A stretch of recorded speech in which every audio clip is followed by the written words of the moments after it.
Vindictus is a Korean-made MMORPG, and one you may have heard of before.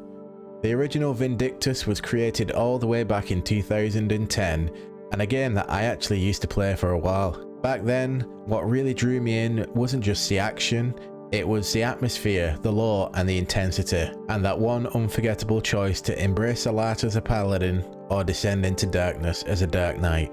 Probably one of the coolest transformation mechanics I've ever seen in an MMO. Now don't get me wrong, I'm not saying the game was perfect, far from it. It had a lot of flaws. But I remember being fascinated with the world Vindictus brought to life at the time. The style and the combat of the game really stood out to me, and I had a lot of fun as a free player. Now fast forward to 2025, Vindictus is back, not as a remake, but as a spiritual successor. Vindictus Defying Fate. A phoenix rising from the ashes, promising a fresh take on a beloved world. But here's the real question. Is Defying Fate going to redefine the MMO scene, or will it simply echo the legacy of its predecessor and fade quietly into memory? This week I got my hands on the alpha, and I have a lot to share, so join me as we step into the new era of Vindictus. This is Vindictus Defying Fate. Booting up the game, I was presented with the choice to choose one of 4 player characters. Each character uses a different weapon set and style. You have the dual-wielding swordsman named Lan, Fiona, who wields a sword and shield, Delia, who wields a greatsword, and finally, Karok, who wields a pillar. Unfortunately, these character classes are gender-locked, just like in the old game. I would have liked to see a more updated character creator system this time around that would allow us to go more in-depth with our characters. Systems like these really help with immersing yourself into the game. I think this would be a good time to mention that the game still is in early alpha, and a lot of stuff is subject to change. All of my opinions are things that I would love to see the game grow into, because this game really thrives in some areas, but not so much in others. After creating my character and a quick cinematic combat tutorial, the game tells me that we are starting off at a point in the story that would take place just after the prologue. Our character wakes up at the inn. We are immediately greeted by Teve, a character we supposedly rescued in the prologue and who is also Oracle of the village. She tells us that we should go and look for a person named Marek, and we can find him at the mercenaries' headquarters. Once we arrive at the headquarters, an argument between Marek and a royal knight named Gwyn is taking place.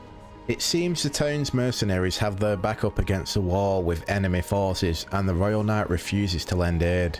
After the argument has stopped, we meet the captain of the mercenaries. We are offered a position with the warriors, but only if we can pass the initiation trial. The trial is to assist a senior member on a mission and provide support. This will be our first official mission in the game. Before heading out, I decided to look a bit more into the cosmetics of the game. It turns out that your armor doesn't actually affect your defense at all. That is all determined by leveling up and adding skill points. So the armor is for cosmetic purposes only, which got me a little worried. Fighting through missions does give you the opportunity to find the currency needed to buy these cosmetics, but I do wonder if this will be changed in the future. So off we went to the northern ruins. As soon as we got to the ruins, the first thing I did was look for the senior member I would be supporting. To my disappointment, the NPC characters do not accompany you on the mission, but they do appear in cutscenes and chat to you as you make your way through the map. Not long after starting the mission, we come across our first bonfire. campsite. Vindictus seems to have taken a leaf out of FromSoft's book, because the checkpoint and flask system in the game is very Dark Souls, and I'm all for it. It forces you to take your time with the combat rather than just running in ride or die sword swinging. Proceeding through the map, the gameplay loop becomes pretty clear. Fight your way through the hordes of smaller enemies until you reach the boss at the end. The smaller enemies aren't too hard to handle individually, but once you start getting teams of archers and foot soldiers, the difficulty picks up. And for the area bosses, they can be tough or easier depending on your playstyle. At first I would rush the boss, trying to deal a lot of quick damage and hopefully get a stagger, but this way of fighting usually ends up with you and the boss trading health. And it turns out, they have a lot more health than you do. So I attempted to play a more defensive role and see how that would go. It was definitely an improvement, but by not attacking as much, any progress I made to the stagger bar would start to deplete really fast. In the end, I managed to find a style that landed right in the middle. A good combination of attacking when given a window and dodging until that window became clear. And eventually, by playing through the story, you gain a follower to help you out. So I guess the programming is there for the companions, but it is currently limited to the player characters. Having your follower to handle some of the aggro really helps out a lot. After playing through a few of the missions, I faced against my first wall in the game. Maybe it was my level or the fact I was playing on normal difficulty, but this guy, he was showing me who the real main character was. Eventually, I managed to climb over the wall and progress with the story. After this fight, the difficulty got turned up. I endured fighting through the hordes and taking down the bosses until we got to the big man himself. This is Crimson Gale, the chieftain of the Gnolls. To recap the story at this point, the Gnolls have broken the peace treaty that was stopping an all-out massacre and war. We don't know why they broke it, but we do know they was preparing for war against us, and this is what prompted us to march on the Gnolls, to destroy them before they could destroy us.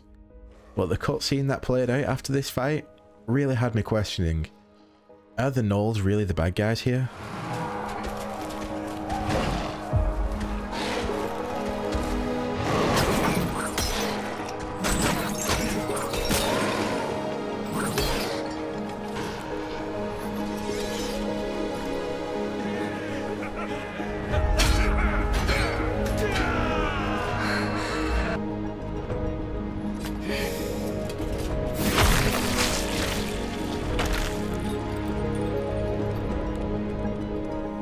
And that is where I decided to end the story. Because this is a limited time alpha, I didn't want to grind too much into the game, more than I already did. I did, however, unlock multiplayer, which was a shock to me. Up until that point, I really did consider that the game was just going to be a single player game. But nope, you can team up with 3 other players and take down bosses together. A step away from the MMO title that the old game claimed, but you still see other players running around the town, which is a nice touch. So far, my experience with the game has been very in the middle. I love the combat, the world, and the graphics is chef's kiss. But I can't help but feel that they are just following in the same footsteps as the last game.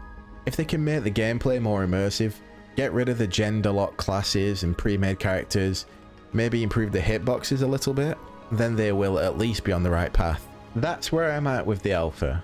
Curious? Cautiously optimistic? Let me know what you think. Did any of you play the alpha as well, and what was your experience? If you're new here, please consider subscribing. I will be uploading a new video every Saturday, and if you're a fan of RPG games, then you won't want to miss it. Thank you for watching everyone, and I will see you all in the next chapter.